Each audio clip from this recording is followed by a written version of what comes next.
নমস্কার বন্ধুরা, আজ শেয়ার করলাম লোটে মাছের ঝাল। ভিডিওটি আমার শেষ পর্যন্ত দেখবেন।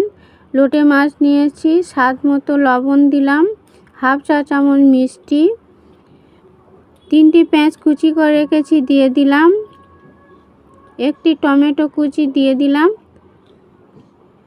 3টি কাঁচা লঙ্কা কেটে রেখেছি দিয়ে দিলাম, হলুদ গুঁড়ো 1 চা চামচ, লঙ্কার গুঁড়ো 1 চা চামচ, জিরা ধনের গুঁড়ো 1 টেবিল চামচ, কাঁচা সর্ষের তেল 1 টেবিল চামচ, 1 টেবিল চামচ টমেটো সস।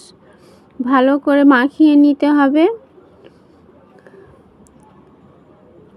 মাখানো হয়ে গেছে, 15 মিনিট ঢাকা দিয়ে রেস্টে রেখে দিতে হবে। কড়াইতে সর্ষের তেল দিয়েছি, 2টি তেজপাতা, 1টি কাঁচা লঙ্কা কেটে রেখেছি দিয়ে দিলাম, হাফ চা চামচ গোটা জিরা দিয়ে দিলাম, একটি গোটা পেঁয়াজ, একটি গোটা রসুন, আদা 1 ইঞ্চি ভালো করে পেস্ট করে দিয়ে দিলাম।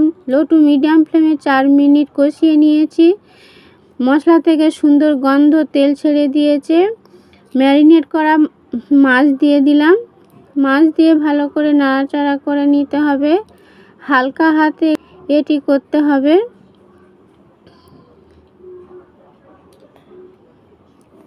ভালো করে নাড়াচাড়া করে মিশিয়ে নিলাম।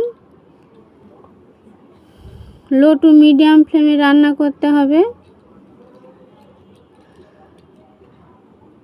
তারপর 2 মিনিট পর এইভাবে হালকা হাতে নাড়াচাড়া করে নিতে হবে। লো টু মিডিয়াম ফ্লেমে 5 মিনিট রান্না করে নিয়েছি। তারপর আরেকটু নাড়াচাড়া করে নিলাম। উপরে হাফ চা চামচ গরম মশলার গুঁড়ো ছড়িয়ে দিলাম। গন্ধরাজ লেবু 4 টেবিল চামচ দিয়ে দিলাম। আপনারা পাতিলেবুর রস দিতে পারেন। হালকা হাতে নাড়াচাড়া করে নিতে হবে। এইভাবে রান্নাটি করতে হবে। ঢাকা দিয়ে দেব। ঢাকা দিয়ে লো টু মিডিয়াম ফ্লেমে 10 মিনিট রান্না করে নেব। ঢাকা খুলে দিলাম। ঢাকা খুলে 4 টেবিল চামচ ধনেপাতা কুচি দিয়ে দেব। ধনেপাতা কুচি দিয়ে একটু নাড়াচাড়া করে নিতে হবে। নাড়াচাড়া করে ভালো করে সেট করে নেব। তারপর ঢাকা দিয়ে লো টু মিডিয়াম ফ্লেমে 5 মিনিট রান্না করে নেব। তৈরি হয়ে গেছে, নামিয়ে নেব।